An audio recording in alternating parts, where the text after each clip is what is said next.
Britain has some of the finest gardens anywhere in the world.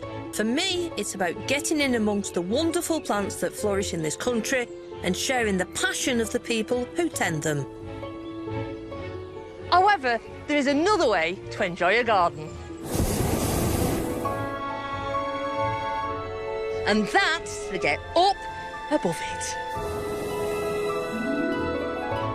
I love ballooning because you get to see the world below in a whole new light. From up here, you get a real sense of how the garden sits in the landscape, how the terrain and the climate has shaped it. And I want you to share that experience with me.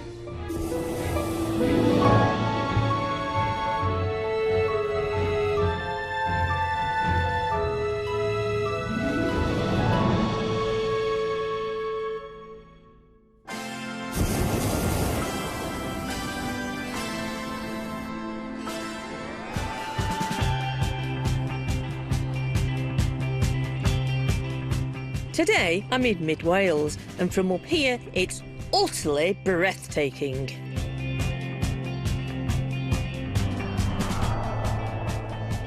I'm getting a top-notch view of the Welsh county of Powis, which borders England on one side and lies in the shadow of the mountains of mid-Wales on the other.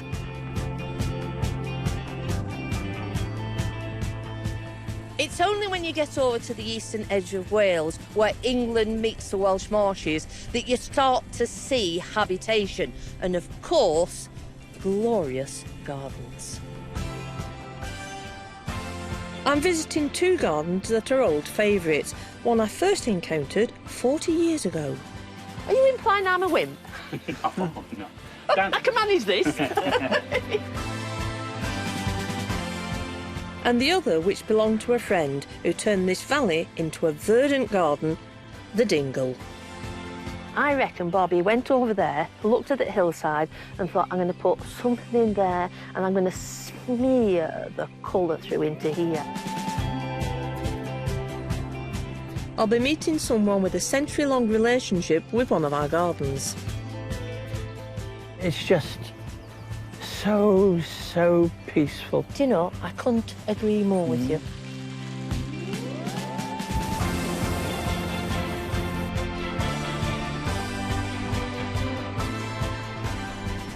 Wales is best known for its rugged mountains rather than its gardens. And down below me, down there, right there, is Powis Castle. And a view I have never seen before. I can see the immense size of the drum tower. And I've never seen the central court like that. I've walked through, but from up here, it's massive. I can see the straight lines of the Italian terrace. It's flipping vast. And look at those views! Look at them! Amazing! They're the very things that bring me to Powis. And look at them sitting on that edge, on that terrace. The size, just incredible. And I now can't wait to get down there. Absolutely beautiful.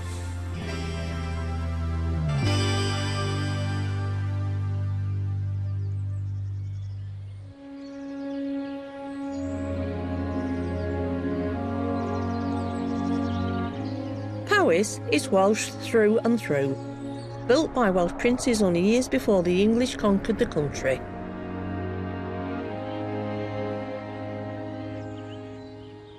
Over the course of 800 years, the original tower has changed from a medieval fortress to a world-famous stately home, and 100 acres of gardens and parkland. A mile from Welshpool, Powis sits on the eastern fringe of the foothills of the Mid-Wales mountain range.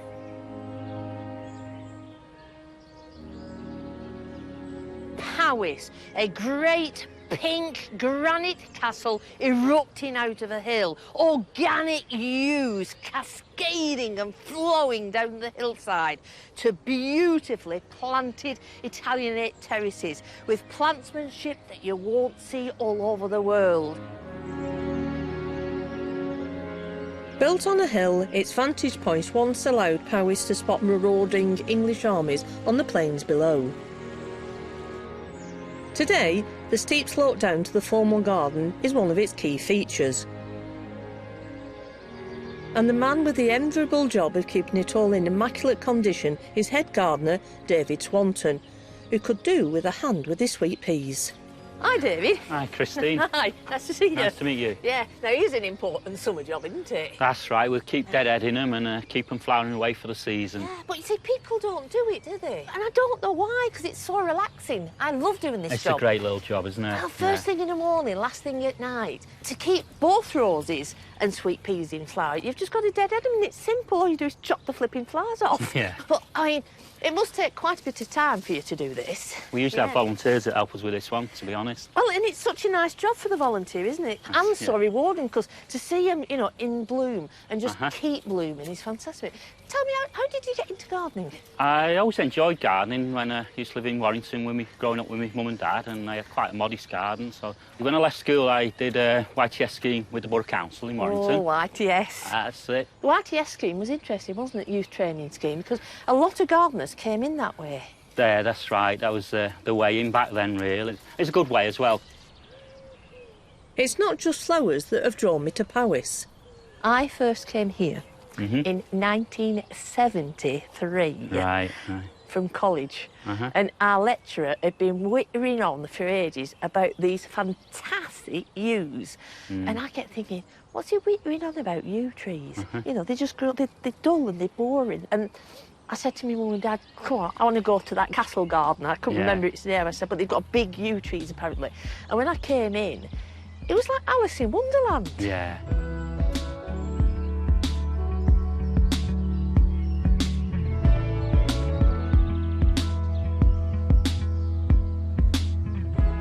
I couldn't believe the size, but just the froth, and cascade down the, you know, the terraces. And I mean, just look at, there is something about that structure, that foaming, organic, bubbling mass of green that's just amazing. But I mean, I know that they're quite magical underneath, so I think, come on, let's go and have a look at them monsters. I mean, just absolutely fantastic things.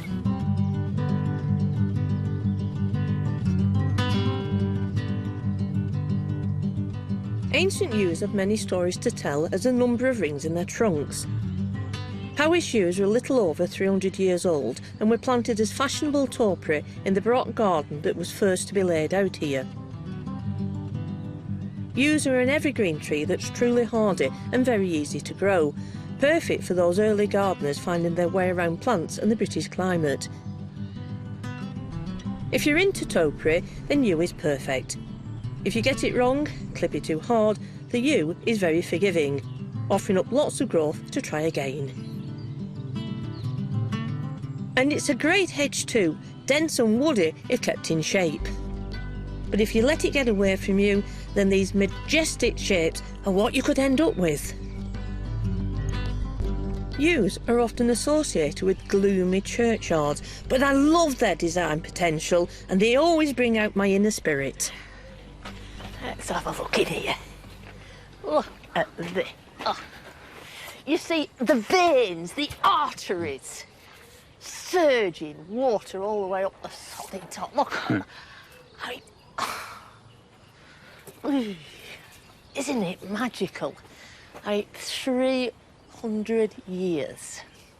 The skeleton, the power that's there. How on earth do you look after them? Very good question. Traditionally, very, very long ladders. There's a picture out from there, early 1900s, and the ladders propped up with bricks on the corners to compensate for the slope. There's a guy actually stood on the top and they were using sickles. Scythes? Scythes, yeah. Scythes and hand sickles. Now, because we don't use ladders anymore, we've got a small cherry picker, got about a metre footprint and a 14-metre reach. 14 metres? Point. That's it. Yeah. Ye gods. So 14 metres up there, looking down there. It's about a 30-metre drop in places Well, and the on the higher rest. bit, yeah. really bouncy. You need a good head for height I to get on can that say, fella. you need to know what you're doing up top of there. That's it. How do you get the shape? How do you maintain the shape? Well, the shape, if you look in here, you can see they're actually trees that's evolved. So Yeah. when they got left to go from the topiaries, they let them go into trees. Right. And then in Victorian times, they were clipped over. So Right. you get these fantastic shapes and living sculptures.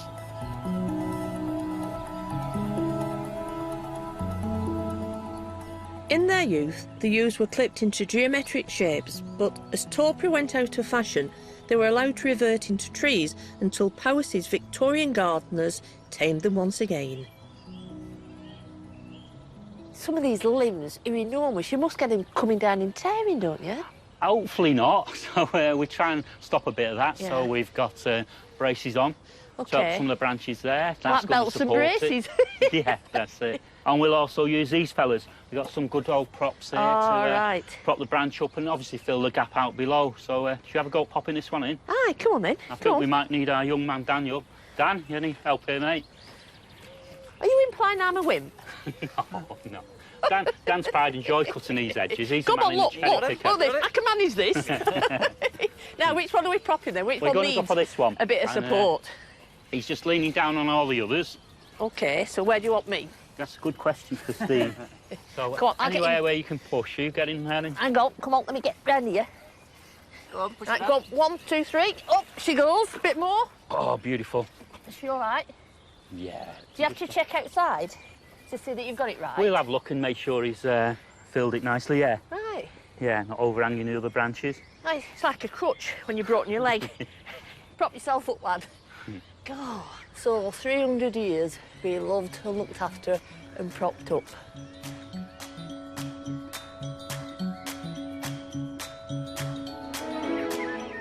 Written in the gardens at Powis is over 300 years of gardening history. The terraces were hewn from granite of the late 1600s, following the new Italian fashions arriving in northern Europe. There were water gardens which have since been lost, and 100 acres of extensive woody parks, as one noble traveller described them in the late 18th century. But it was another 100 years before new chatelaine of Powis Castle fell in love with the landscape, replanted the terraces and turned the medieval plains into a spectacular rose garden. Violet Herbert, Countess of Powis, was the driving force behind the reincarnation of this fabulous landscape. So what we're going to be doing here? Oh, well, couldn't have you spraying the roses, Christine. It's a motorised sprayer, none of your knapsack digging into your shoulders with this us. is better, isn't it? I mean, Oh, gone are it's the old brilliant. days of the knapsack and That's it, and the raw rubber suit. shoulders and... Oh, right. Yeah. So what's in the tank mix? It's a product that contains garlic and seaweed mixture. So Okay. that's going to encourage really good growth and help keep the diseases down. Natural pesticides are gaining popularity and can target specific problems. Does whiff a bit, though. It does smell, so I don't know if visitors will think when they come to see what scent the rose has got this later on Garlic in the day. scented roses.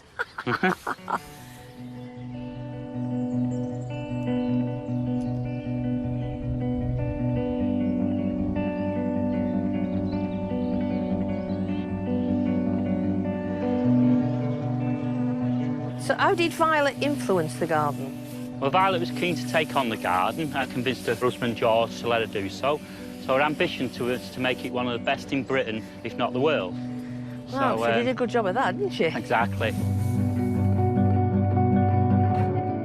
Violet had been married to George, 4th Earl of Powis, for 20 years before she asked him if she could take over the management of the deteriorating gardens at their castle estate. An Edwardian lady taking on a project of this size, that tells me a lot about Violet. Some elms that obscured the old kitchen garden glasshouses were destroyed in a gale. Lady Violet didn't care to see anything so unsightly, so decided to clear the area and create a new formal garden in their wake. I think she achieved her ambition to make Powis one of the most beautiful gardens in Wales and England. But what a tall order it is to keep it just the way her ladyship would like, particularly the rose garden. How often would you be doing this job? You're looking at spraying with that about every 7 to 10 days, they recommend. Slightly more than the chemical, but obviously easier because you've not got a kit up and you can do it different times of the day. I mean, I reckon they're hard work, all this spraying and stuff. They are hard work, so you've got quite a lot of time spent pruning, deadheading, spraying and feeding, but we decided if we're going to grow them, we're going to grow them really well, so this is helping us achieve that. No, I think you're doing a grand job.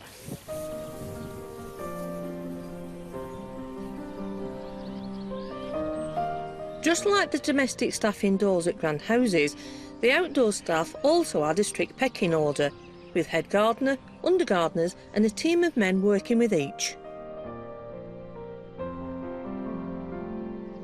David Evans is a volunteer at Powis and has family memories of the gardening hierarchy at the castle. My great-grandfather was working in the gardens as a general gardener. We took my grandfather there about 13 or 14 when he left school. They called him the border boy, and they were small in stature and, of course, able to go into the borders and weed at the back, which were sometimes inaccessible to the adult gardeners. And he was there until he was 70 in 1937.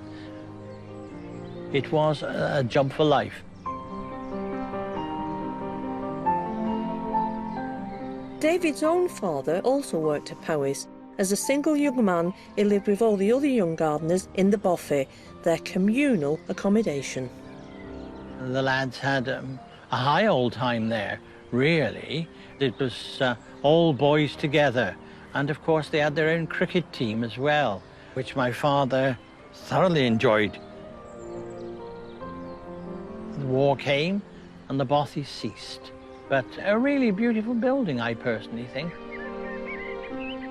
Once David was born, his father introduced him to Powis, and the fourth generation began a relationship with the garden.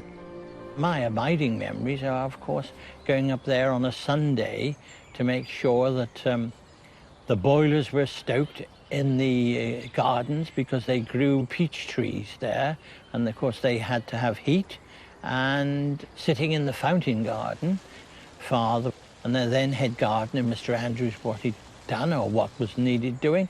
And Mrs. Andrews, although it was wartime and we were very, very short of all the things that you had, would make fudge.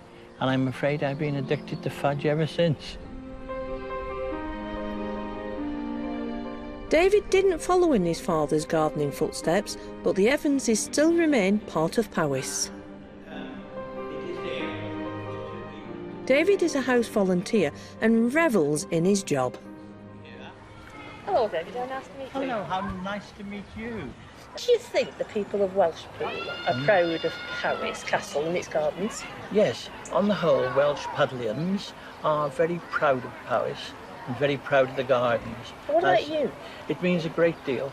It was always a magical place to me. So when did you come to Powis and start volunteering? 17 years ago. I came to buy some tickets for a concert.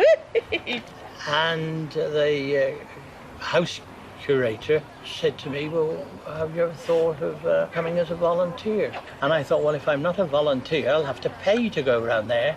And being a Welshman, I don't like spending money too often. Part in it, yeah. No, and you just keep coming and you just keep coming.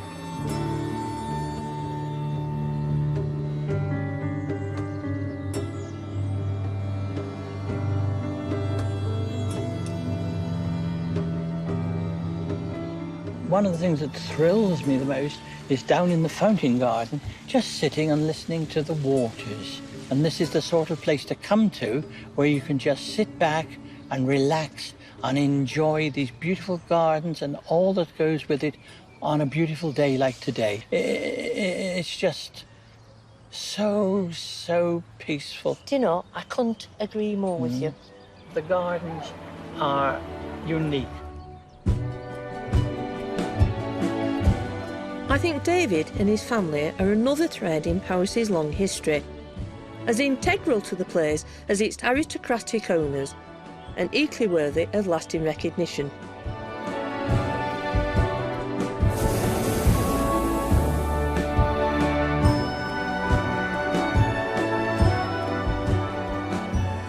From up here, Powis looks like a jewel of cultivation, sat amongst wooded, forested hillsides.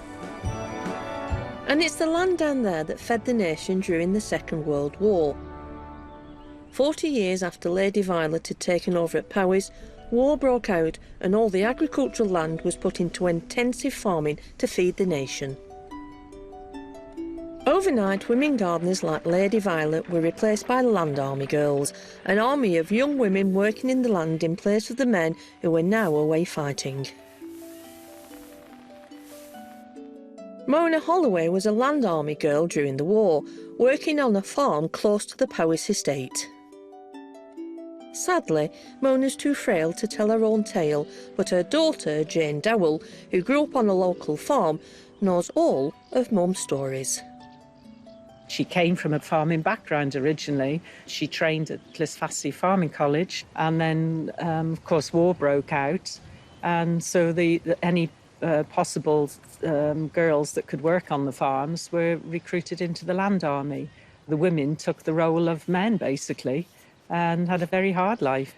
You know, they used to get up at the crack of dawn and go to bed when it was dark through harvest time. She had lots of different experiences. But the everlasting thing that has come out of Mum's days in the Land Army was actually meeting my dad. He lived in a farm about a mile away, as the crow flies. And so he was the biggest part of her life to come out of it all. Lots of happy memories, but also a very happy life with him. Brother and sister, Bob and Elizabeth, were children on the farm when they were witness to Mona's courtship with Jane's father, Herbert. They'd work jolly hard, wouldn't they? Yeah, long days. Yeah, because they'd milk first and then come into breakfast, and Mum would have bacon and egg all ready. Mona worked on the Joneses' farm with Nancy, a fellow Land Army girl. We were so lucky because Mona and Nance, they were two lovely people, and they just treated us, they were treated as the family because they were living in, and they treated us as family, and we were very lucky. I think probably the thing that I realised about Mona and the land girls, what they were doing, was the sheer physical size of the work. They just kept working hard all the year round. There was always something tough to do, you know, whether it was hoeing Swedes or picking stones, it was tough going all the time. There was no quota given for being female doing a man's job, but they were paid £1 a week, and that allowed them to enjoy occasional nights out. At the end of their day, which would have been heavy and long, I can remember them going to the bathroom and sanding their legs with dry sand, and each one of them then would draw a line up the back of their leg, and before they would get on their bikes to cycle 12 miles for the nearest dance, and just time out from hard work all day. Hello. Hi, both of you. Hi, Jane. Nice to see you again. Good to see you. Growing up in the local area, Jane has kept in touch with the family where her mum was a Land Army girl. I was talking to Mum about you the other day. She was talking about the two little children at Llynobin. Here we are. A little bit older. That's right, yeah. No wiser. Do you realise, Jane, that these are the fields you're looking at where Mum and Dad would meet on a Sunday afternoon? They'd walk down to meet each other and probably go into the woods to canoodle, shall we say? Oh, that's a new story to me. I've heard that one before. And yet I suppose it shouldn't surprise me because the farm's Dad's home farm is so close to Llynobin. Well, we were very happy for them that they should meet like that, because they were a love match, weren't they, for each other? They really were. In her official uniform, Mona was quite a catch for a young farmer looking for a wife. She's never sort of boasted or talked a lot about the work that she did. And I think talking to friends now about her Land Army days makes you realise how important a role she played. I am really very, very proud of her.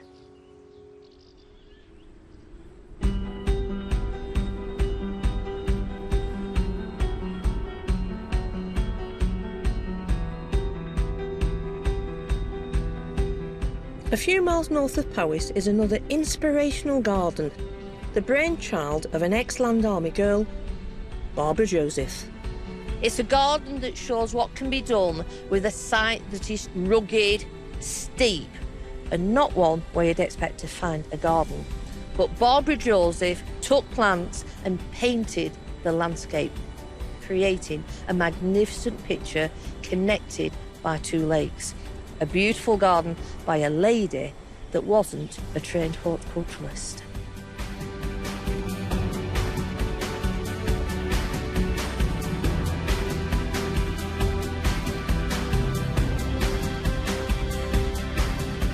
This is the Dingle, 4 acres of valley garden near Welshpool. I knew Barbara Joseph. She came from a privileged background, a Cambridge graduate and a woman who fell in love and turned her back on all of that to marry Roy. And they lived here at the Dingle. Neither Barbara nor Roy were gardeners to start with. Roy was a farmer and Barbara learned on the job. She started planting on the banks in the 1950s, and once she started, she couldn't stop.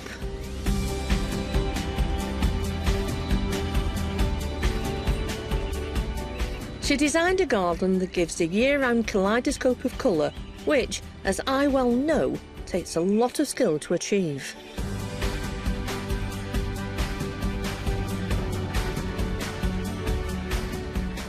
Barbara's grandson, Duncan Hamer, now lives here. Hi, Duncan. How are you? Oh, hi. Is the aunt? Thank here you, come. thank you. So what you up to? Well, we're hoping to clear a little bit of an area over the water to make a little bit of a boat launch. OK. Well, it has got rather overgrown, hasn't it, really? Yes, a little bit, yes. See, It's sneaked up on us.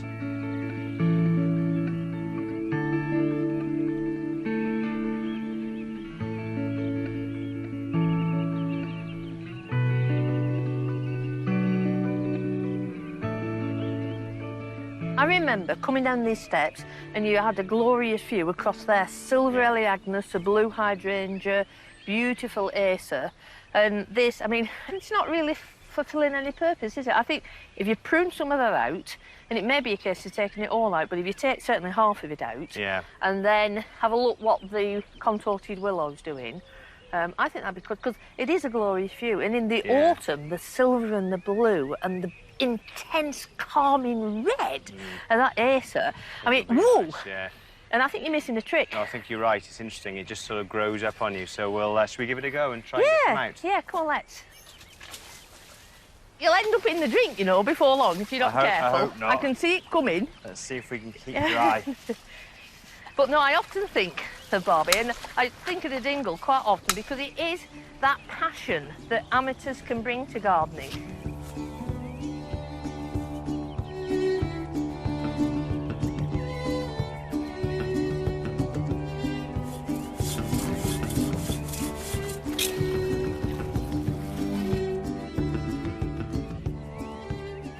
How did you overcome this side? Because, you know, as an untrained horticulturalist, a valley with really lousy soil, horrible rocks and rubble in it, how on earth did she go about doing it? Well, I think it's quite... There's two things that I do know was hard work. Yeah. And then I think we're quite interesting ground here in that we're about 600 odd feet above sea level. Yeah. South facing behind us. Right. And it's challenging, so... Yeah. Good ground prep, working the ground hard and just thinking about overplanting and protecting from frost. Barbie knew her soil, and knowing what would survive where, she emblazoned this valley with colour, like this beauty.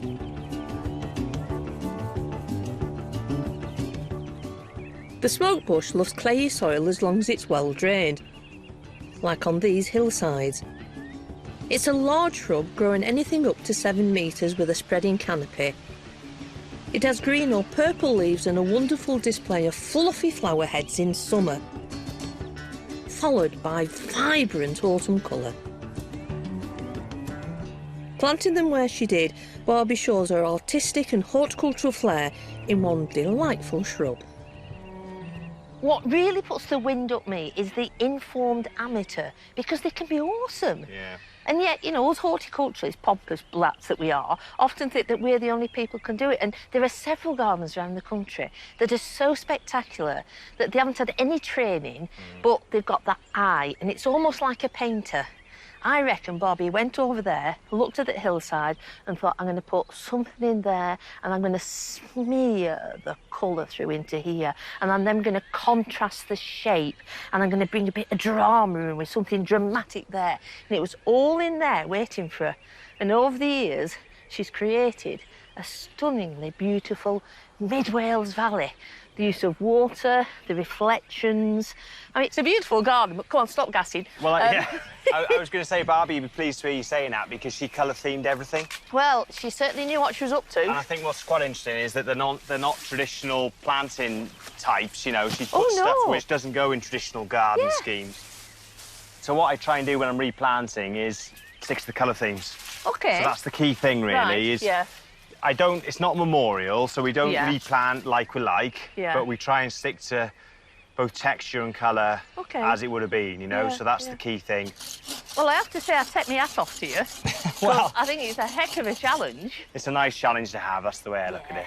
Well, I think you should come out, because I want to show you what it's looking at. On a hand. Oh, I'm OK, thanks. You're all right, yeah, because I think we need to have a look, and I think it's now where does you see already you can see more of that colour. See how the hydrangea, look at the beautiful reflections you're getting now. Yeah. You've got the reflections of the hydrangea causing quite a nice dome, and then you've got the magic twinkling of silver in the water. It's beautiful.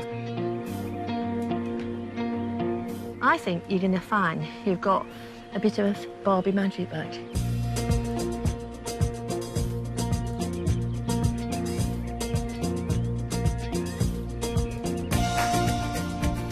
What gardens like this need is somewhere to relax and savour the view, to soak up the garden scents.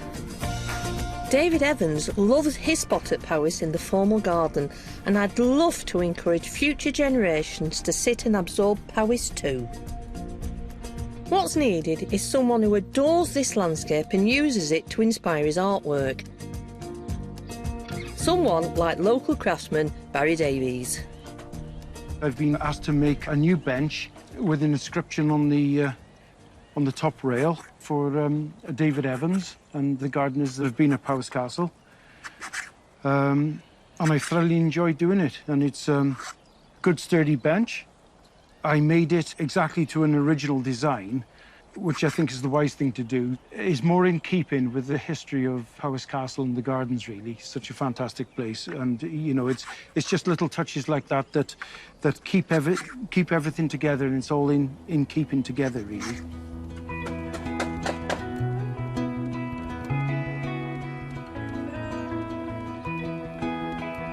Whenever I go into my workshop, I always look at the surrounding countryside, which never fails to stimulate me into getting on my work. So I'm most fortunate to be able to live and work in such a beautiful area. It's so inspiring, but the interest is always there. You never get bored of it. You never stop looking across the fields, across the hills, the way the leaves unfold in the spring. You get a real sense of the seasons. How could I not be inspired by living in such a beautiful area? Indeed, a bit of true craftsmanship to match Lady Violet's Edwardian plantsmanship. It'll sit well in the castle's formal gardens.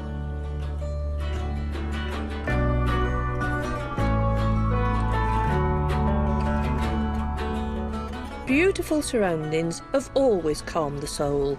It's something that community therapy gardens are discovering.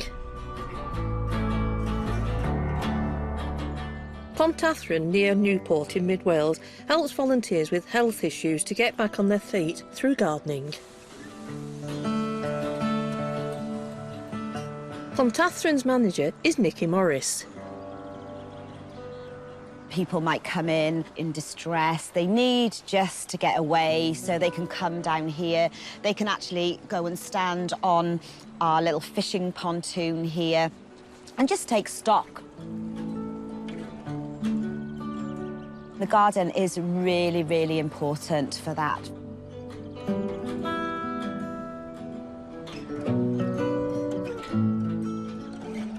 Clontarfron's a small garden, but hugely beneficial to its members.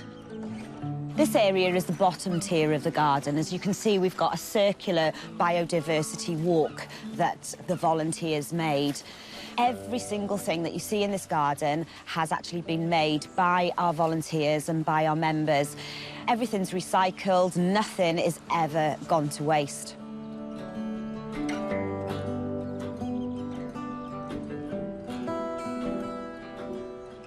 The charity has been going since 1992, and one of its current long-term volunteers is Jan Rogers.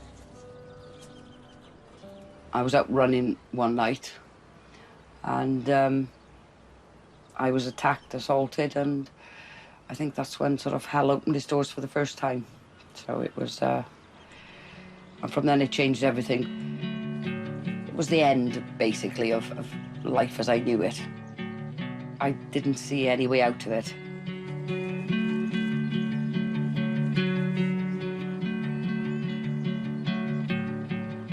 The garden is, to sum it up, a lifeline. It allows me to be outside, but it also allows me to be feeling safe outside, which is a huge issue. It gives you that confidence in yourself and confidence to help other people. And it puts back a sort of self-worth as well. I think the other thing is that I've gained the qualifications. We actually completed a diploma, which is amazing because I certainly wouldn't have gone to college to do it.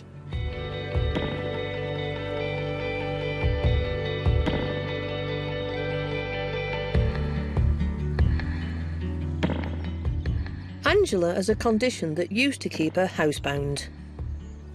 I have fibromyalgia, which is a nerve damage, and the pain moves around the body. If I get stressed, then the pain becomes chronic, and then I'm not able to do very much at all. I've been 100 times better in myself since I've had this little bit of exercise and the fresh air. I just love being outdoors, and I love my friends. It's a place where people can come and be supported and feel safe. There's a lot of peer support goes on here, people just talking, discussing any of the issues, any of the feelings that they're having, that are worrying them or surrounding them about their mental health issues. And it's just a beautiful place to lose themselves and actually relax.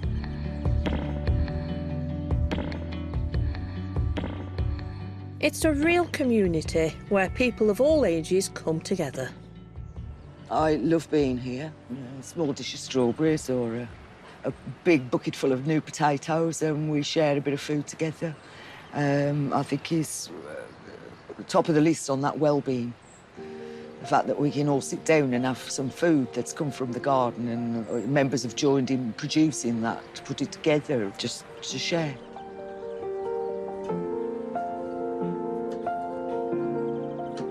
It's good to come here and actually help out and have a laugh with a few friends whilst growing things for everyone to eat. Yeah, that's what I've got. There's no pressure, and members come and go as their conditions dictates. By coming to Pond it was a start of almost accepting who I am now. It was like I was existing, not living. And now with the garden, I feel like I'm living and not existing. And it's a big change, and it's absolutely brilliant.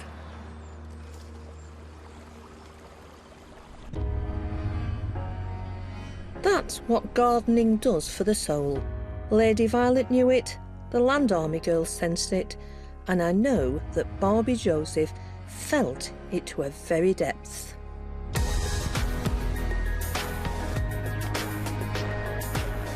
Gardens need nurturing, and when they're as big as Powis, it takes an army of gardeners to maintain their beauty. Every one of these people deserves lasting recognition, and I've got just the thing for the team at Powis. Well, it's nice to see so many of you gathered here, all you gardeners, because historically that bothy used to house gardeners, you know. It was where you all lived and had great fun. And fascinatingly, David, you mentioned your father lived in the bothy, didn't he? He did indeed for a number of years, and he had a high old time, as they did. There's all these rich stories associated with bothy, with this area in particular, and all of you give so much. I thought it would be really nice just to acknowledge your family of gardeners, this generation of gardeners, because they are special people. Very much so. And they give so much, not only to the garden, but the people visiting.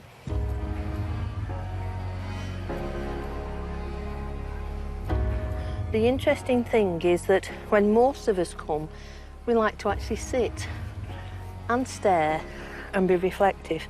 And as a token, David, for you and all the volunteers, and just to say thank you, we thought that we might like you to be able to come and enjoy your seat. How lovely. Well, well, well, spare a thought for all the bothy boys. Well, that is super. Thank you very, very much. Well, if you'd like to take a seat, we should thank Barry. I love that thought. So thank you for a lovely, lovely job. It's great. My pleasure. You also said something else to me, David, that struck a chord, that you like fudge. Yeah, I do, I'm Aye. afraid. Well, that's all right. And you said that you was restricted to 3 pieces. Yes, I was. So it's 3 pieces, mate, and no more.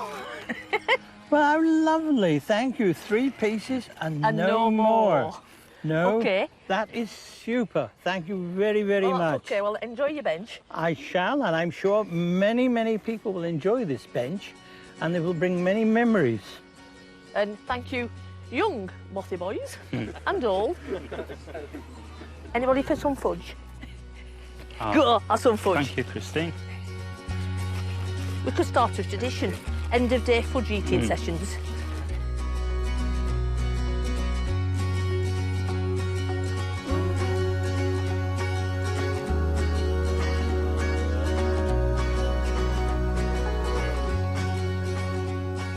The bench is a lasting tribute to David's forebears, who helped to make Powis what it is today, and the perfect spot to enjoy the gardens for the next 100 years.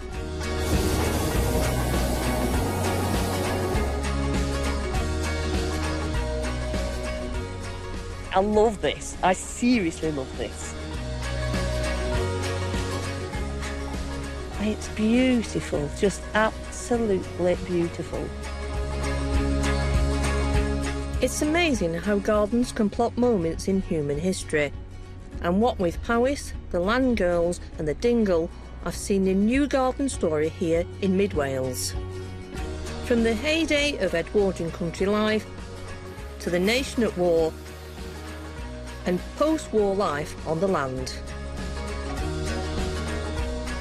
A personal relationship with the soil has left an indelible mark on the land below me.